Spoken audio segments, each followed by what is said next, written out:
O sea, lo encerraron, él se transformó en un animal. Él se transformó en la serpiente, dice que los policías y los militares le dispararon. A lo que él salió herido, hizo un rezo enfrente de los policías y los militares y se les desapareció automáticamente. Y cuando él tocó un hueso, dijo, ese es. Con este hueso tienes que, es lo que tú me has pedido, tú quieres ser invisible. Yo casi una niña.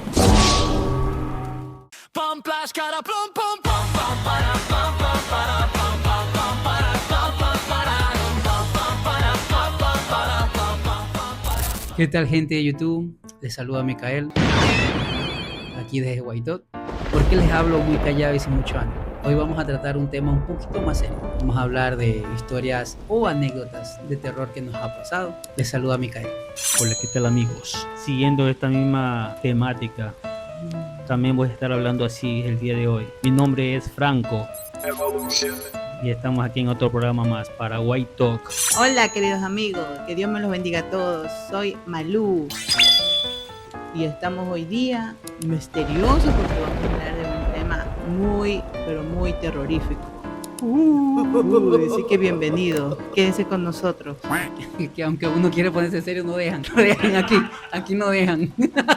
Jonathan, comienza con tu anécdota o tu historia. Era un día normal en 1996, eso es las 2 de la mañana. Y Franco estaba en su casa de caña en el Guasmo viendo Freddy Krueger a las 2 de la mañana. Y me habían dicho temprano, no veas Freddy Krueger, ¿verdad? Aunque era prohibido pues, para los niños de 8 o 10 años ver Freddy Krueger. Entonces me dicen, no vea, y yo me levanté a las 2 de la mañana a ver Freddy Krueger. Le metí las garras La en la barriga. barriga. Bueno, y vi Freddy Krueger y luego me fui a dormir y estaba soñando. En la película de Freddy Krueger había un momento de que Freddy Krueger tira como unas agujas al piso y a lo que vienen cayendo las agujas se escuchaba como que fuera algo más contundente, más pesado. Boom, boom. Ese sueño tuve yo. O sea, en el sueño veía pequeñas agujas que iban cayendo despacito, tirando así, y cuando caían en el piso sonaban en mi mente. Boom, boom, y me levantaba asustado por ver Freddy Krueger. No vean Freddy Krueger. Porque van a tener pesadillas. Mira cómo le pasó a Franco. Desde ahí ya no he podido ni dormir. Miren cómo está.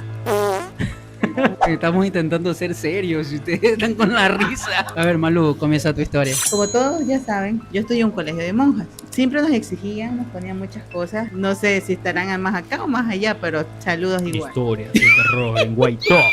Mi colegio antes era internado. A mí me daba miedo irme sola al patio pequeño, porque ahí contaban historias que decían que había como en un lado que era como un jardín que estaba al lado del baño general del patio pequeño. Ahí había, dice que como una niña, no sé si se mató o la mataron. Y dice que siempre le veían a esa niña andar, corretear por ahí. Y yo tenía miedo. ¡Qué miedo! Gracias a Dios, nunca vi nada, pero sí se me enchinaba la piel. Siempre sentía como que una presencia andaba, entonces me daba como cosa. A ver, Micael, vamos, Sí. tu historia. A ver, voy a contar una historia, pero es un poquito larga. Cuando era pequeña, en la escuela, comenzó a deambular un rumor, porque en ese tiempo por el Guasmo había un toque de queda. Después de que comenzó el toque de queda, al siguiente día comenzó a haber un rumor de que supuestamente el toque de queda no era tanto para la delincuencia o algo por el estilo, sino es que había una historia detrás. Supuestamente esta persona vivía por la isla Trinitaria. A lo que regresó a su casa encontró a su mujer con otra persona. Él de la rabia desvivió a su mujer y a su hijo pequeño. Pero no contento con eso, les había cortado las orejas tanto a la mujer como al hijo. Y se había hecho un collar, tenía un collar de orejas. Supuestamente en la historia, para que no lo capturaran, él hizo un pacto con el diablo, de la cual lo convertía en una especie de brujo para poder escaparse cada vez que lo pudieran capturar. Todas las noches, en ese tiempo al menos decían, él se metía a las casas donde no habían hombres. Casa que veía que no estaba ningún hombre en la casa, él entraba, mataba a la mujer, mataba a los niños y le cortaba las orejas. Supuestamente para ese tiempo él no tenía solo 4 orejas, que eran las principales, por decirlo así, de la historia, sino que él ya tenía un collar lleno de orejas. A la vuelta de mi casa lo habían visto. Él lo vieron intentando entrar a una casa a la vuelta de mi casa y lo habían visto los policías y los militares porque ya estaba el toque de queda. Entonces en el momento que los policías intentaron detenerlo, primero los policías le dijeron que se detenga y como al ver que no se detenía porque él salió corriendo, o sea lo encerraron, él se transformó en un animal. Él se transformó en la serpiente, dice que los policías y los militares le dispararon. A lo que él salió herido, hizo un rezo enfrente de los policías y los militares y se les desapareció automáticamente. Por el Guasmo en ese tiempo habían bastantes policías y militares porque él lo estaban buscando y supuestamente exactamente esa es la historia. Y me dio miedo. Yo decía, ¿qué momento se mete ese man aquí a la casa? Pero bueno, gracias a Dios sabemos que es una leyenda, ¿no? ¿Tienes alguna anécdota de cosas que te hayan pasado en el colegio o cuentos que te hayan contado en el colegio de terror? Coméntalo en los comentarios. Franco, te toca.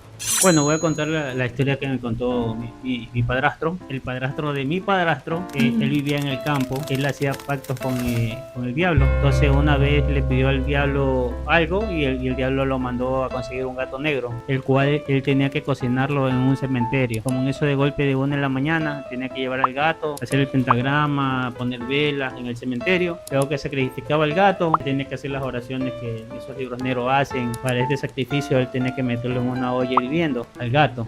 De pronto dice que se le apareció esta entidad demoníaca y le dijo, escoge un hueso. Y cuando él tocó un hueso dijo, ese es, con este hueso tienes que, lo que tú me has pedido, tú quieres ser invisible, tú no quieres que alguien sepa de ti, tú tienes que coger ese hueso y ponértelo debajo de tu lengua. Y dice mi padrastro que esta historia se la contó el padrastro de él a él, o sea es una historia que se pasa de padrastro en padrastro.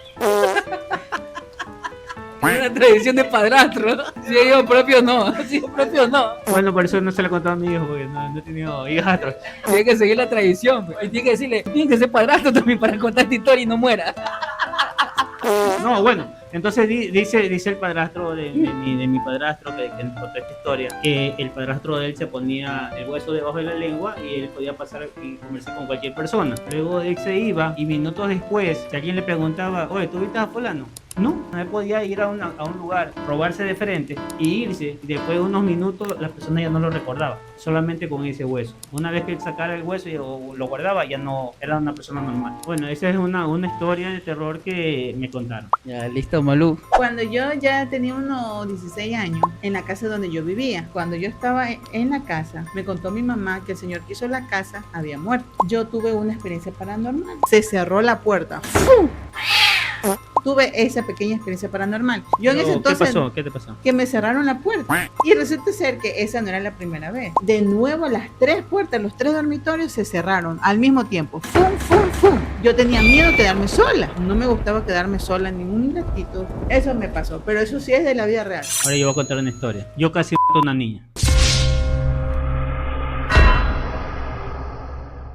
Yo estaba en el cuartel, tendría unos 19 años. Había el rumor de que en una garita se llama un conflicto, había cogido el fusil, se lo había puesto aquí y se había pegado el tiro. La evidencia estaba, aparte del rumor, de que en el techo de la garita, que era de zinc, al lado de la madera, estaba el tiro. Siempre que tú iban ahí te decía, cuidado que ahí se man, cuidado, te vayas a psicosear, vayas a coger la pistola y como no has ido a tu casa durante tiempo, te vayas a querer y te vaya a pasar lo mismo. Me tocó una guardia como cerca de las 2 de la mañana. Justamente voy saliendo y me cuentan esta historia. En lo que me quedo dormido, unos niños del pueblo bajan, porque ellos bajaban a vender sándwiches así a los conflictos que llevan nuevos. Era una pista de aterrizaje, yo estaba en la garita, y entonces bajaban al centro de instrucción, cruzaban la pista y bajaba. Entonces, ¿qué pasa? Que ya eran las 4 de la mañana, yo iba a terminar mi turno. Allá en la selva, en el Ecuador, a veces hace neblina en la madrugada. Veo la neblina donde están los conflictos, sube algo. Era tanto a mi pensar de que ahí se había matado a alguien, de que comienzo a imaginar cosas, avanza, y yo le veo los pies al revés y yo digo, es el duende, porque traía un cesto. Yo no había visto bajar a esta persona y veo que se me acerca hacia mí, caminando así, y yo lo imaginé con los pies al revés, porque como había neblina no le podía ver la cara, solo veía la silueta acercándose a mí con la canasta, y yo le digo, alto ahí, identifícate. Y como estábamos a una distancia que como era una pista de aterrizaje, estamos hablando que eran como unos 20 metros. Y yo la estaba viendo primero 20 metros, después 15 metros, después 10 metros y como a unos 5 metros que todavía había neblina. Y yo le digo, quieto, identifícate. Y como no me decía nada, yo cojo y a lo que le hago así, me dice, mi conflicto, dice, estoy aquí abajo que fui a comprar. Le digo, oye, tú me haces dar el susto más grande de la vida. Le digo, casi te... porque le pedí la contraseña y no me dijeron nada. Era una anécdota, no es de terror, pero sí fue para mí un terror. Y esa fue la historia que me pasó en el cuartel. Oye, ese término, brutal. Eso ha sido todo por el video de hoy. Espero que les haya gustado las anécdotas de terror que hemos contado aquí. Ha sido con un poco de humor, como es White Talk. Estuvo divertido y entretenido. Se despide su amigo Mikael. Suscríbanse. Bueno, eso fue todo por el video de hoy. Esta nueva temporada 2 que viene mejor que nunca. Síguenos, comparte los videos, suscríbete. Se despide Malú. Muchas gracias por estar aquí, por acompañarnos. Se me cuidan, chicos. White Talk. Chao, White Talk. Ponnos tu like. Sailor Moon. Seguimos adelante, esto es White Talk. Saca el cuchillo, mete el cuchillo. Síganos.